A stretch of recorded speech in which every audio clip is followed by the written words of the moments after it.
All right, I'm pressing the record button and we're going to get down to work because Marge has something incredibly important to do at 9:50. So my garage sale opens at 10. Okay, we can do it in an hour. We can do this. I really do think, we could do it quicker than that because I think, yeah. So we're starting on chapter 7. If you're just joining us, here we are, 15 Invaluable Laws of Growth. Did you hit record? I did. It's not recording. It says it's recording on my end. Oh, usually a person sees it on the top. Well, let's cross our fingers and hope for the best. All right. Oh dear. Right. Okay, the law of design. This chapter, I don't know. I found it a little bit, what's the word? I found it a little bit, not hard, but like, am I done reading this already? You know, like it was like, I don't know, it's hard to put into words. It's very, very spot on. If you don't design your own life, chances are you'll fall into someone else's plan. And guess what? They may have planned for you. Not much, right? And the saying of don't live the same year 75 times over and call it a life came to mind, right? Some people are just along for the ride. There's no conscious choice making, direction taking, you know? And so that kind of came to mind with this. I think that we could also put in there, you know, you have those weeks or those months where you turn around at the end and you're just like, whoa, where did that just go? Like, it's like I closed my eyes and I opened them again and we have sprung forward 7 or 30 days, right? Mm-hmm, mm-hmm. And it's putting that intentionality into place. When I was reading this chapter, I thought, oh, you know what? I don't really have, like, there's a lot of good nuggets in here, but I don't really have a whole lot that I want to talk about. And then as I got to the end, I got more and more that I was like, and it was less exactly what he said and more what it said to me. Does that make sense? Mm-hmm. Mm-hmm. So when he talks about sitting down on Christmas Day in the afternoon, and he was excited to do that, and he'd done that for years already, I was like, are you for real? Sheila, do you do that? That's not how I spend Christmas. I feel like Sheila might do that. Yeah. Maybe not on Christmas. But I think point being, the thing that came to mind for myself, like last year we did the whole 90-day accountability for the last 3 months of the year. And then at the beginning of the year, we did like a super evaluation of what 2018 had been. And you know what? That was so revelational to me to see how I had just plowed through the year. And even if you put your head down and work, it doesn't mean that you're actually obtaining goals. You're just working, right? And so that was a huge revelation to me, was you need to stop and do these things, like intentionally try to keep things simple. Focus on your goals. Set those goals into place. Manage your time. All those things have to be in there in order that the course of your direction is going to be going in the right way, right? Yeah. And so I like the fact that he talked about, like, that is important to evaluate your year and then to plan. And he says, like, because I do this every year and have for decades, I become more focused, strategic, and effective every year. Yeah. That is incredible. Now this year, I'm like, okay, it's June already. How did that happen? Mm-hmm. I blinked. Yesterday was January. That's what it feels like, right?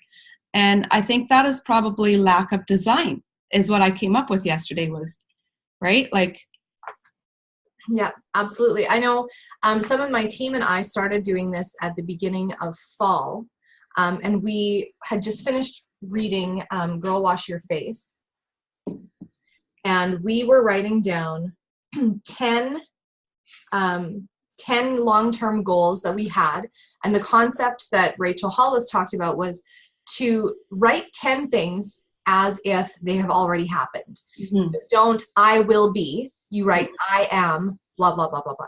And they all need to be as if they have already happened. Now, I didn't stick with it but oddly enough, I stuck with it for way longer than I thought I would, because that's something that I'm challenged with.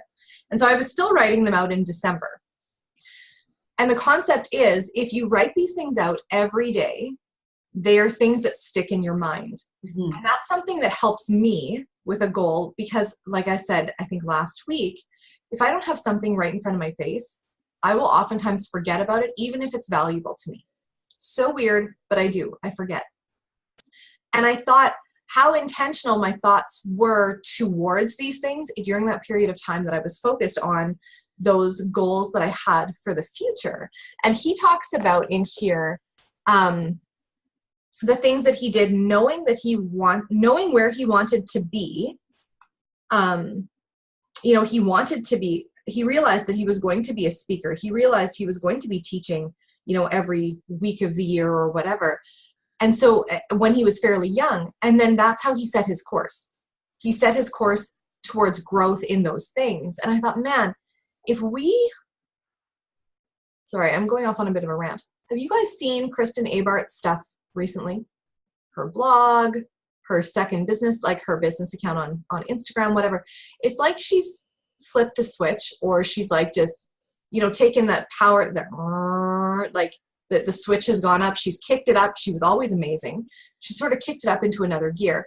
We look at Brooke Hemingway, who has, again, kicked it up into another gear. She is doing an aligned retreat. She's doing a bunch of these other things. Abby Kappa has just started a podcast that she wants to keep free for people so that they learn. And I realize all of these leaders that have just sort of raised the bar to another level, and the insight that it had to have, because you don't just wake up one day and go, I'm going to start a podcast. Well, you might, but you're not going to be very successful, right? These things were planned and decided upon a long time ago. Yeah.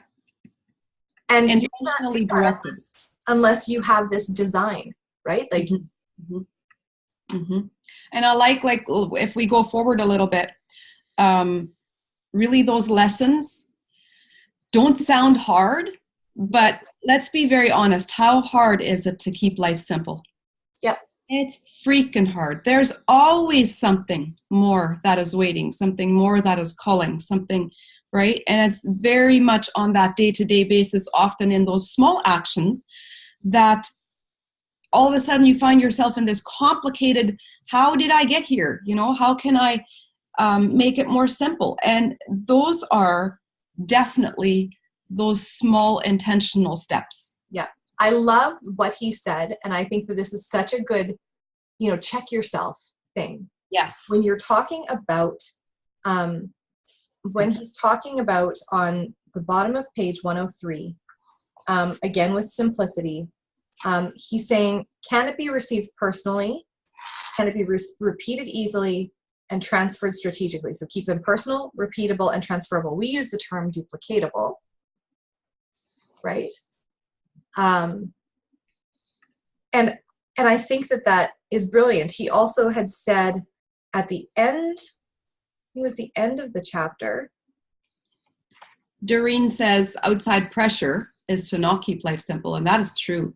There are so many things that society pushes on us, right? Like have this and life will be better, and do this and get this payment and get that mortgage and get that item. And all it does is bring more and more in and fills up your funnel.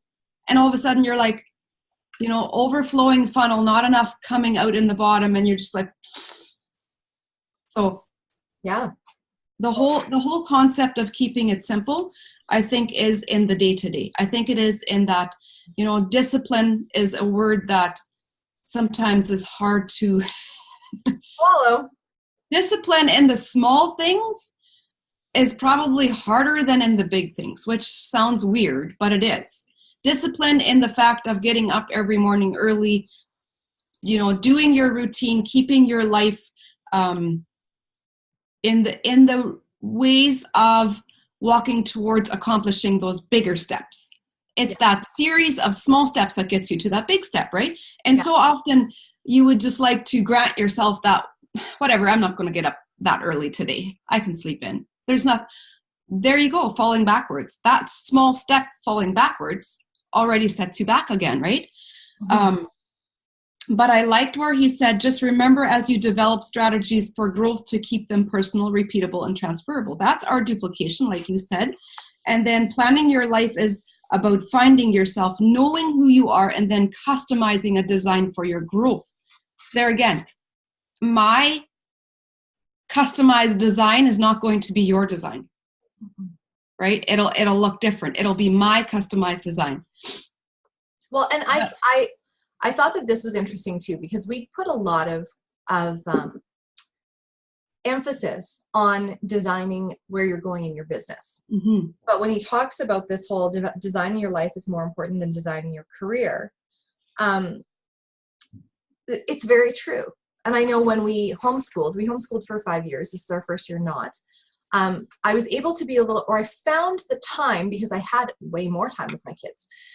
I found the time to be more intentional with Mm-hmm. what I wanted to be doing with my children, what we wanted to be doing as far as character went, because character is so important to me.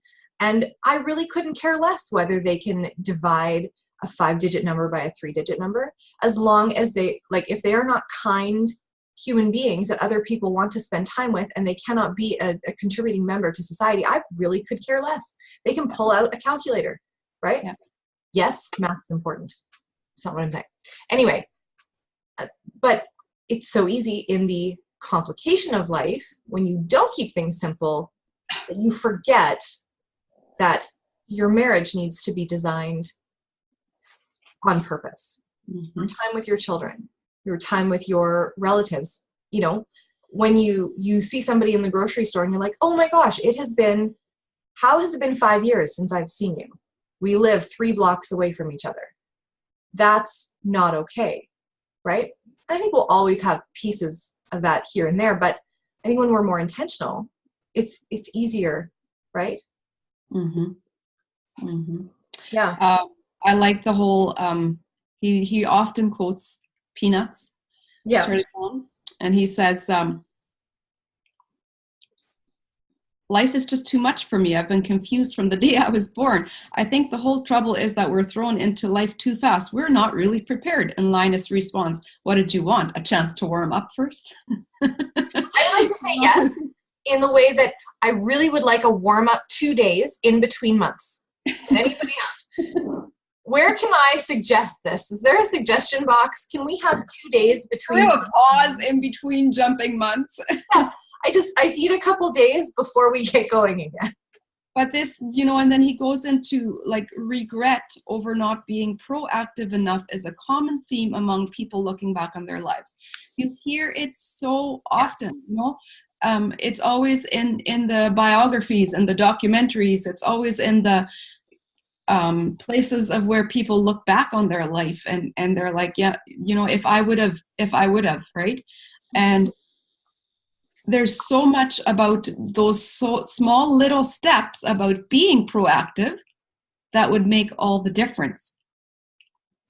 Awesome. I just sent a message to Amber because this has come up like 3 different times and I can't remember what it is. If you are like me, scheduling is one of those complications that just doesn't seem to come naturally. This is something that I'm working towards being better at. I'm not going to tell you that I'm not an organized person because that would be a self-fulfilling prophecy. I'm going to affirm that I am getting better at becoming more organized, and I really am. But Amber Miller shared this, and I'm going to share it in our chat. If this is something that would help you with this whole law of design, she had posted a video that somebody had done on the blocking schedule system, the concept of time blocking. And even though it is very simple, and you're going to go, well, yeah, I know the concept, but I didn't really think about breaking it down like that. Watch it if you have scheduling issues. It was brilliant. I'm just going to stick that in there. I'm going to put it in the chat. She just sent it to me. So perfect. Yeah. Okay. Does anybody have any thoughts? We want to hear from you guys.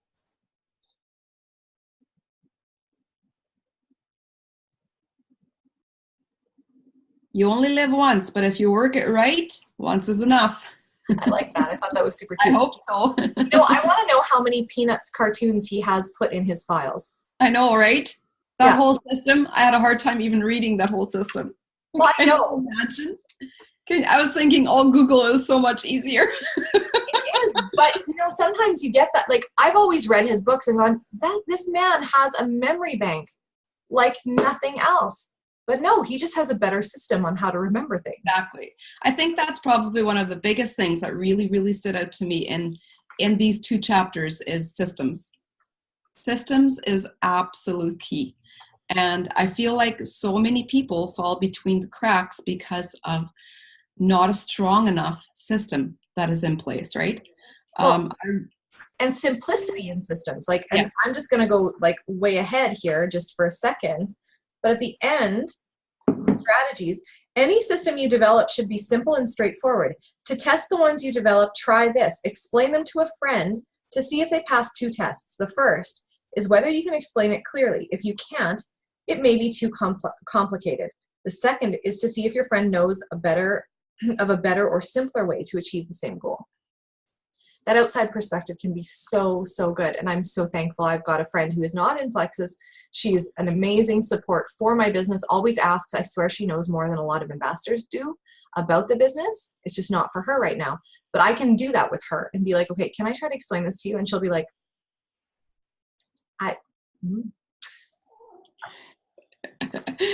I also liked where he said, my outlook on life is primarily optimistic. Yes. Right? And as a result, my expectations for myself and others tend to be rather unrealistic. Okay, that was really, yes, that stands out to me. And then he said, I've learned that the important things in life usually take longer than we expect and cost more than we anticipate, right? And that is especially true when it comes to personal growth. Yes.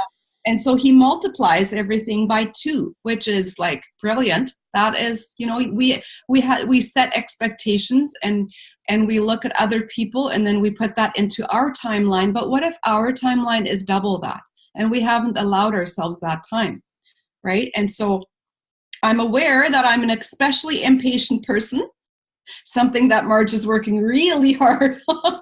Don't pray for patience, please. I know. Take my advice. Never pray for patience. Oh, that's funny. Now it's funny. It wasn't when I had babies. Amen. Give 3 times the effort and energy to growing yourself. I love that. Allow yourself to grow slowly with deep roots. This is really, really, really visual to me, and I loved it. Remember that a squash vine or a tomato plant grows in a matter of weeks, produces for several days or weeks, and then dies when the first frost comes. In comparison, a tree grows slowly over years, decades, or even centuries, and it produces fruit for decades. How visual is that? Yeah. We're not here just for a season. We're here for life. And if we learn to put down those roots and to do that personal growth, that is hard. Like, personal growth sometimes just sucks. Mm-hmm. Quite honestly. It does. And some people, and this is the other thing, and Marge and I were talking about this week. You watch, especially in our organizations, you watch people shoot to emerald or diamond within such a small period of time. And we know that that's attainable, right? But all of us come to the table from different places, and we need to grow in different ways, and we grow at different rates, and we have different levels of understanding, or we've started at a different place. You cannot possibly compare yourself. And so I love that this talks about giving 3 times the effort and energy. How many of you guys spent time and watched the Brooke Hemingway video that Eva put in Team Awesome like a couple days ago? And she talked about growing by 1,000 points within a month.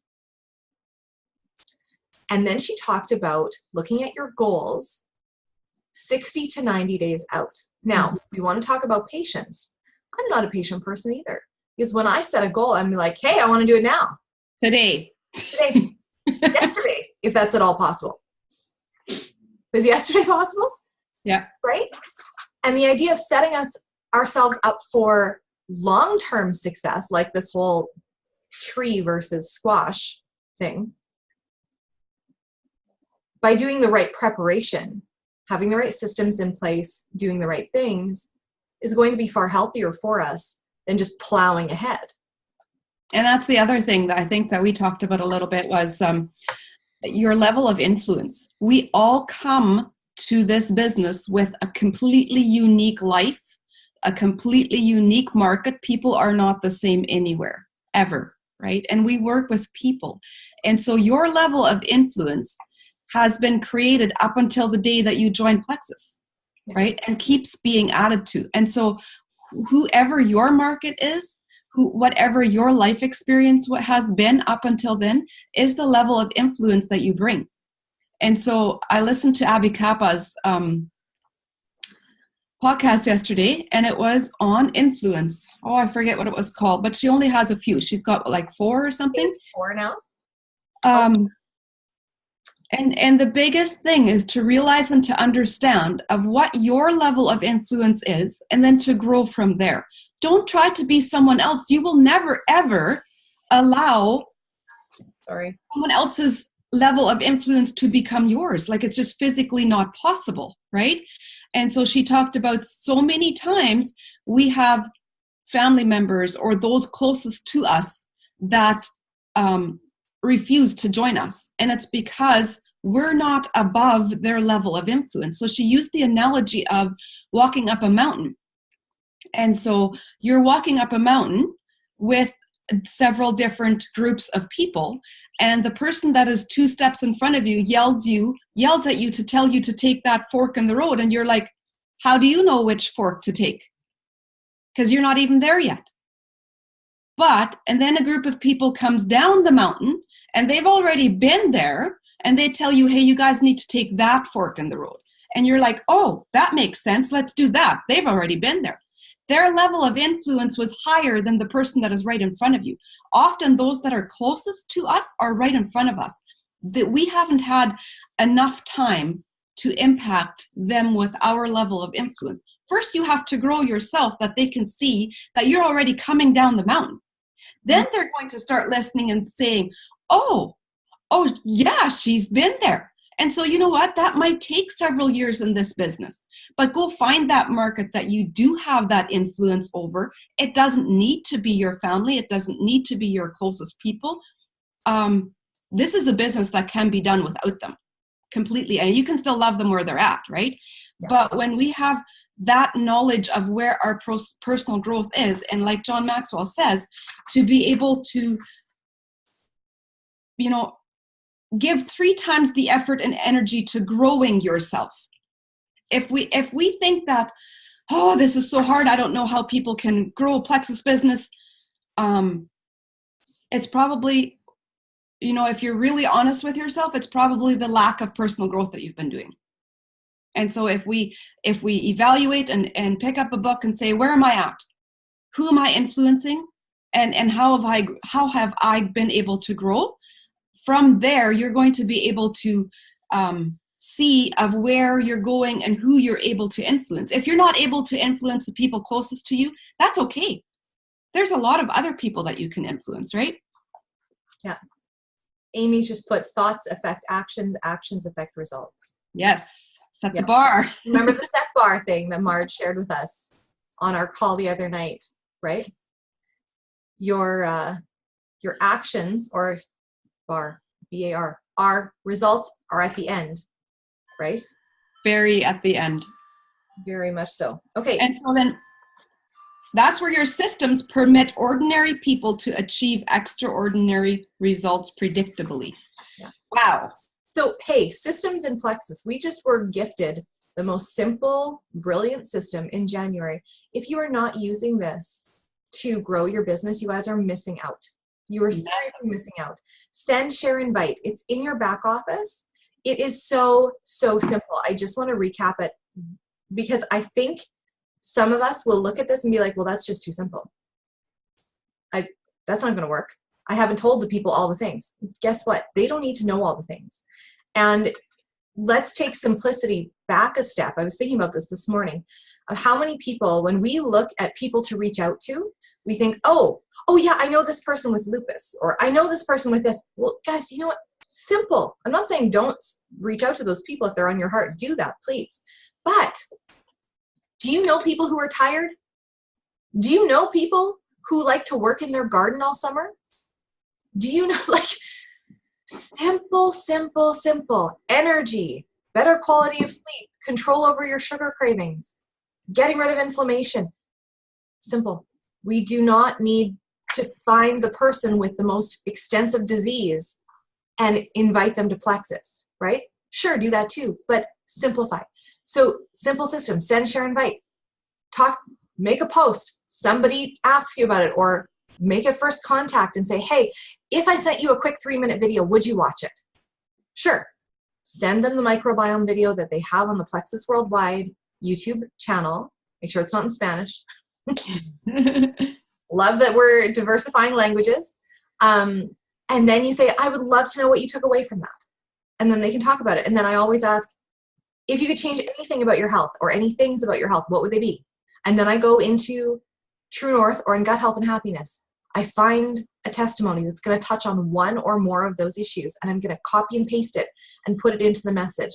I'm not going to add them to the group right away because I don't want to lose them in all of the rabbit trailing and confusion that those big, beautiful groups could possibly give. Copy and paste. Keep it simple. Keep them going. Keep the conversation going. And then you can chat about that, and you can say, hey, I would love to talk with you. Is there a time that A, we could meet for coffee, or B, we could hop on the phone and I could share with you a little bit more about my story and how I really think that this could benefit you where you are. Send, share, invite. And do the exact same thing when you're sharing the business.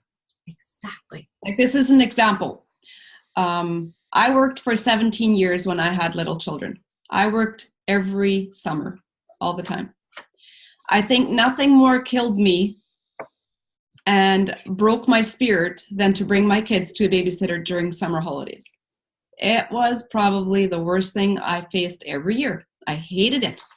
But there was never someone that presented an opportunity like this. There was never someone that said, you could do this, with complete belief.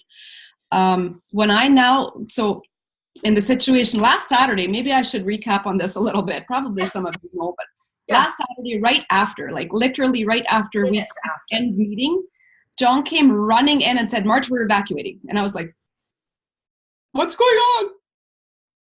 Okay, so it was chaos for the first few hours because we have elderly parents. And so John was working with them, trying to get them ready. And his sister, who was in charge of the whole evacuee situation, we had hundreds of evacuees in our town here. She had been working for like 2 weeks straight, 20 hours a day, called and said, John, like, she was in the next town over and she had been there for nights already, just sleeping in the hallway on the floor because of this whole situation in the county. And she called and said, John, I need my meds, and can you please at least grab my pictures? Like, if we need to go, I need my stuff. And so Cora, our youngest, jumped in the car, went down to the next town, and here was Marge by herself trying to think, do I have valuables? It was such a crazy, chaotic time. But I learned a lot because you learn to understand of what really matters in the moment. Like, truly in the moment, in my brain was thinking, my 80-year-old father-in-law will not be in that truck in front of me. He is sitting in the seat beside me, because I knew he wasn't capable of handling that amount of stress, right? It was stressful for them. Long story short, I think we're still like under a 12-hour evacuation alert, but it's like kind of mandatory. They haven't lifted the state of emergency. And so this whole week has been like very back and forth, a lot of what ifs and could be's, and we were fortunate enough to be able to stay. When you understand of what truly matters, a lot of the other garbage falls wayside, right? And so when I was reading about knowing where to go forward and what really matters, we bring so much clutter with us. We bring so much baggage that we think has value. Like later on, when I went to actually unpack my camper to see what we had actually brought in there, I was like, oh, I missed some of the biggest things, because they didn't have value at the time. They had no value. Mm-hmm. And it was a really, really good experience. Like this week, we've had conversations about what really matters and how we can apply those to life. And I don't want that for anyone. Like there's been tons of towns, I can't imagine, like if they left in a fright, it was really, really scary. I would never wish that on anyone, but you know what? The reality of what happens in your brain only happens when you have to. Yeah. And that is very applicable in Plexus as well. Like when I think about going for rank ups and believing that you can, right? You will not, like I hear this a lot. This is something, I was coaching someone this week and then I said to her, do you see yourself going to Leaders Retreat? I'm going off on a different path here. And she said, well, no, not right now, because it's just not, there's no duplication on my team, so I don't see it yet. And I said, so you have already decided that you're not going. You don't need to see it in order to believe it. You do not need to see it. If you will believe it and put that visual to action, that is what gets you there. You, the leader, are going to create that. If you're not creating that, your team is not seeing it. When you're building from possibilities and not your circumstances, I don't care what your points say in your back office.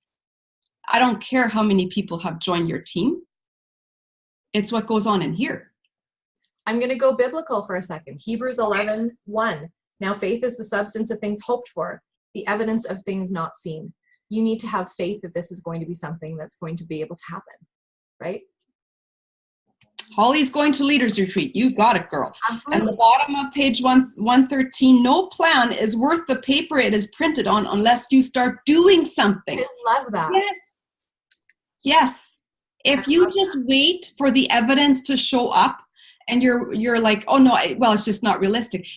Being realistic is the biggest form of being mediocre. Mediocre. Please do not play mediocre. You will never get anywhere in this business. You will always be squashing that lid on yourself. Yeah. The other thing that I want to say with this is, if you have said to yourself, I want to be an emerald someday. I want to be a diamond someday. Maybe I just want to get to senior gold. Okay. And you write that out and that is your goal, right? Like they always give us sheets at Super Saturday. We write a goal on top and it's so exciting because you've written it down. If you have no idea how to get there, if you don't know what it takes to get there, there's no point in writing it out. Write it out and then discover what it's going to take to get there. Start breaking it down. And if you can't break it down, that's what we're here for. Okay, absolutely. So we need to move on. I want to talk a little bit about page 115. Okay. He's talking a little bit about time. That's always a big one, right? We wave the busy card. We're also busy. And you know what? We are. But we still all get to choose. But all busy is a choice. Yeah. We all choose our priorities of where our time is allotted. And he says time has a way of getting away from most people, and yet time is what life is made of, right? Everything we do requires time, and yet so many of us take it for granted, for real. But money mistakes can be corrected, but once time has passed, it's gone forever. And I think that was one of my big things about me always working during the summer holidays. Now when our schools have all canceled, right? So our kids all lost like 6 weeks of the year end of the school. So we started fires middle of May, and so schools are all done in our whole division. The teachers are absolutely freaking out because they don't know how they're going to catch up these kids. Like the last few weeks of the year is where you cram so much, right? Get all that testing in. So many of these moms are like, oh my goodness, what am I doing with my kids at home for 3 months? I don't know where to put them. I'm going to work. And they're just scrambling because mom's going to work, and what about these kids, right? And so many of those situations, again, share the business opportunity. Give this to moms that are already busy. Don't think she's too busy. Never, ever, ever, ever, ever. Like if I think about the amount of time I spent finding babysitters, bringing my kids away, organizing and scheduling, going to work, coming home and trying to run my own household, I could have easily worked Plexus. Seriously, for real. Yeah. Don't let that deter you when she says, there's no time in my life to do another business. No, I know there isn't. But this is what's going to give you time, right? And so, you know, that whole time thing is actually almost like an oxymoron. And then we get into discipline. I love, you will never change your life until you change something you do daily. The secret of your success is found in your daily routine. And that's your small little steps. Yeah. That's your IPA. Check out the time blocking video, guys, that I stuck in there. I think it will really, if nothing else, it'll just turn on a light for the possibilities of things. Okay. And then he shares that whole golfer strategy at the very bottom of page 117.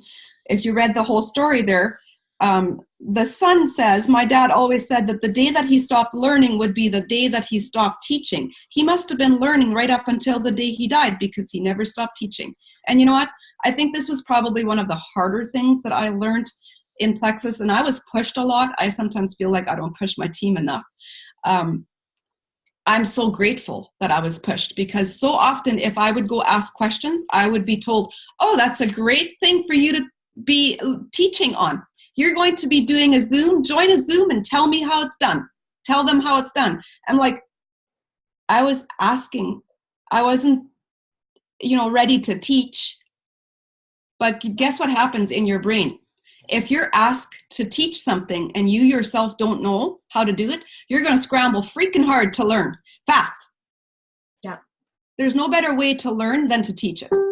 Absolutely. So when you have something, answering questions and being needed as a leader on your team is fabulous, but it's also detrimental. Teach a man to fish, he'll eat for a day. Or catch a fish. A man will eat for a day. Teach a man to fish, he'll eat for a lifetime. Exactly. Yeah, absolutely. Huge thing. You know what I have to say though, I don't know if anybody has something to share from this chapter, please do that either in the comments or just butt in. Okay, I'm butting in. Please butt in. So when in the whole chapter, systems and time fall very closely. Mm-hmm. And my purse goes in the same spot when I come home. Comes in, it's not even a close spot, it's inconvenient, but it goes in the same spot. My husband's wallet goes in 3 or 4 or 5 different spots.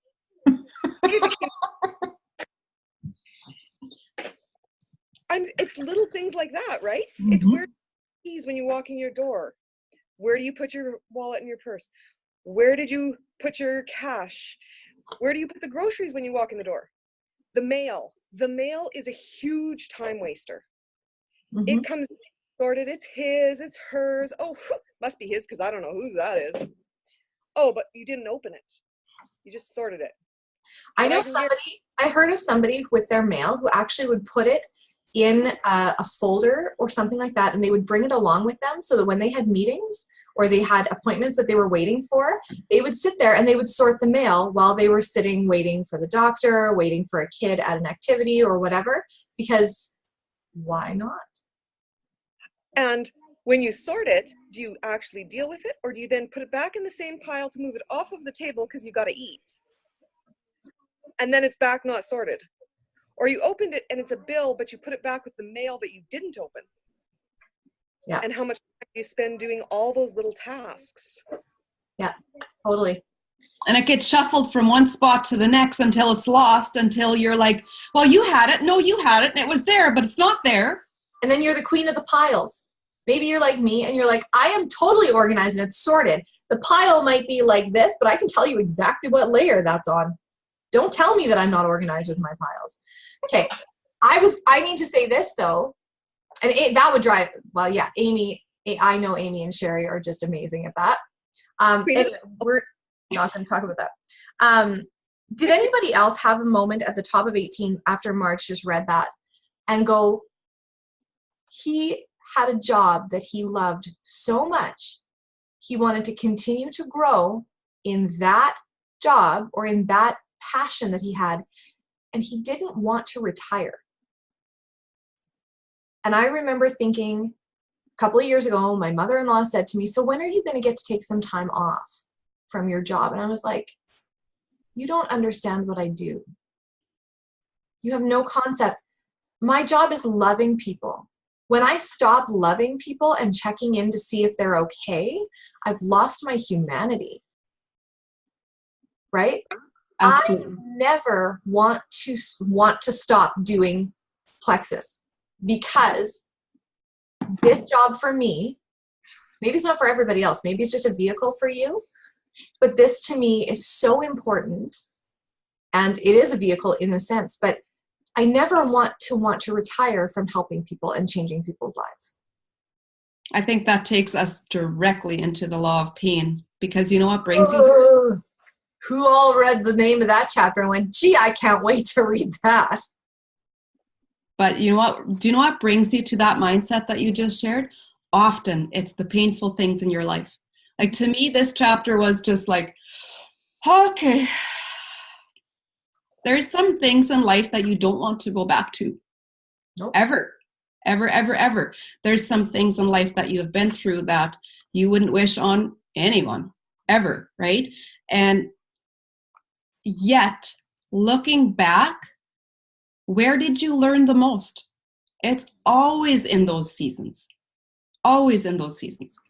I think every one of us probably has a story of pain, and every one of, like, when we read the whole 9/11 story of how she never ever thought that she would be a public speaker, but she had laid aside her fear out of respect for her husband that she would speak for his funeral. And then all of a sudden she became a public speaker. Why? Because her pain was something that helped other people. And so in Plexus, I totally believe, like you said, Janelle, there's nothing that would get me to stop, because there's always somebody that you could care for, probably because of a previous experience that you've been through. Something that you have lived through that creates empathy, and something that you just cannot be quiet, because you know what? I've been there, or someone has been there, and here's a solution, you know? Yeah, this chapter wasn't my favorite, but it was very, very, very important. I think another thing to look at with that story is, would she choose, if she could, would she choose to not have lost her first husband? Probably, right? Like, she would never wish for him to have died. But she can see the good in what happened following that tragedy. Mm-hmm. Mm-hmm. Right? And it's so hard to emotionally compartmentalize all of that stuff. Like, no, I wish we could go back. I wish we could change all that. But we negate what that has done to bring you to where you are now. Mm-hmm. Right? And often I find, like, personally for myself, I didn't understand a whole chunk of that painful experience until years after. You know, sometimes those experiences are a part of our life because of what we can help someone with years down the road. It might not, like Janelle said, we can't compartmentalize and understand this chunk of time today. But those bad experiences are stepping stones for success. And I mean, like, I've gotten to know Alita Ellen quite personally. Guys, come on. She calls herself the Queen of Death because all her people are dying. And it's for real. Like, they literally, as siblings, stood around their father's coffin and said, who's next? They were so bitter about all their people dying. It was so freaking hard. Just this last week, a very close aunt of hers died. And she's like, here I am again. It's hard to understand why some people have pain that is so, so hard, and it repeats itself in their life. But look at what she's doing. Mm-hmm. You know, her music is just starting. Plexus was the vehicle that she was able to put into place to secure her family. 4 little kids. She's been by herself for 5 years already. Mm-hmm. And her music career is just starting. So exciting for her. I think it'll be huge for her. Amy, did you have something else to say? You unmuted yourself. Yes, I did. Every problem introduces a person to himself. Yes. That is only if you have the ability to, within yourself, to accept that you need to learn about yourself. Absolutely. Yes. We don't want to be the person that wallows in their pain. Just like some of those situations you don't find out for years and years later on why you had to go through the situation to help somebody else. Being able to, even years later, go, oh, okay, that's a long time ago. I can help this person process faster, deal with, and offer them support on their not alones. Yeah. I think I'll use my example a little bit in that analogy, because my whole 30s were spent in a season of pain, and it didn't end. Like, it started at 29 and it didn't end until like 39, until I came to Plexus. And now 5 years later, it is just mind blowing.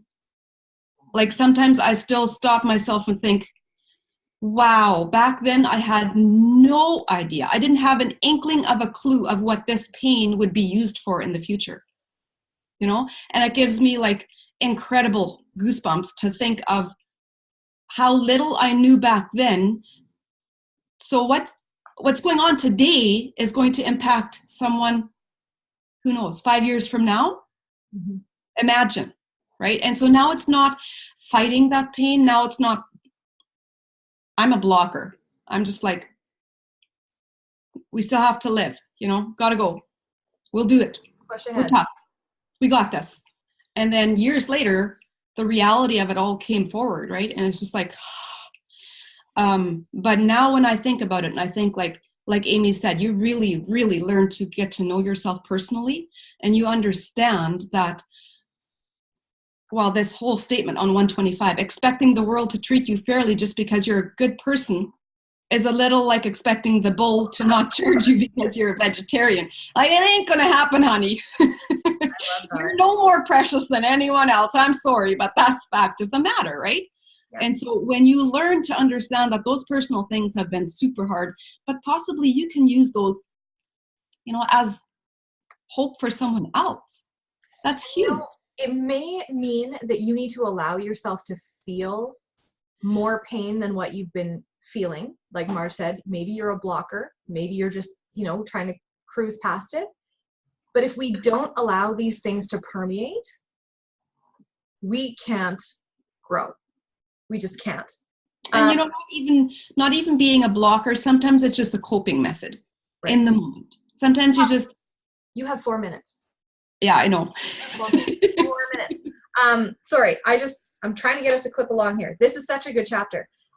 Anybody else think this is interesting? The pain of hard decisions. Wanting everyone to be happy and making tough decisions were incompatible tasks.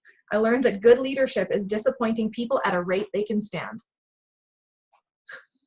Do not try to please everyone, okay? Please, just stop. I thought that was so funny. I'm like, yeah, I guess, hey? And then skip down a little bit, the pain of relationship losses, you know? I saw a quote this week that said, you thought that the loss of our friendship was something, what was that? What was that? Something about the loss of our friendship. You think that you're my enemy. You're not my enemy. I still want you to eat, just not at my table. What was that? I didn't see that one. That's cute. It's like, you know what? Sometimes we just have to be very realistic about the fact that some people are drains. They're not hoses. Back to the drain and hose. Somebody needs to. It's better for everyone if you are not connected in life, but you still want that person to eat, go eat at someone else's table. Yeah. You know, it's like not everyone has to be connected all the time. You choose, right? Yeah. Down at the bottom of page 129, kind of goes hand in hand with what we talked about what you expect, right? To a large degree in life, you get what you expect, where he was talking about I expect people to be positive. I expect those things, right? I'm betting that he gets in return a lot more positivity, but I'm sure we all know people who expect the worst of people. Well, even on 128, choose a positive life stance. Like that to me is just a huge focus on mindset. And he doesn't call it mindset right there, but it really is, right? It's choosing the set of attitudes, assumptions, expectations, right? All those things. And then you cannot control much of what happened to you in life. However, you can control your attitude, and you can choose to rise above your circumstances and refuse to allow your negative experiences to undermine who you are and what you believe. To rise above that. Like that's such a choice, and each one of us holds that, and you see that so often. I mean, like I think about my friend Judith. Yeah. There's been some stuff that's so freaking hard in her life. She is the most genuine, empathetic person ever, ever, ever, ever, you know, to rise above those negative circumstances. There's always those possibilities. And you know what? With her, I just find that I celebrate the little successes for her so much bigger, because I feel like she just deserves. She just was named one of the finalists for the. Oh, I know. And she was a finalist for the last one too. She was. So excited, like the Slim Down Challenge. So she gets a ton of stuff, and I'm like, they couldn't have happened to a better person. Hey, I'm gonna really suggest that you guys can continue. I'm gonna hop out. If you want to go over this chapter, I'm gonna hop out. My appointment is at 10. I'm gonna hop out as well, but what I'm gonna say is you can go to page 136 and do the assessment, like applying the law of pain to your life. Assess your attitude towards negative experiences up until this point in your life. Just do those questions, because I think you'll get a way more out of the chapters if you do those last things. And then we're on to the law of the ladder and the law of the rubber band. So that sounds really interesting. So I would love to go over a few more things in the law of pain. Maybe we can touch upon that next week. Why don't we chat about them in our chat? Yeah. Let's do that. Good fun. Okay. All right. And anything else you guys want to share with us, do that in the chat. Anything you took away that you thought was valuable, spin it in your own words. We'd love to hear it. So hope you guys have a great day. Yeah. Thanks for joining us. Thanks for coming. Yeah. Have a great weekend.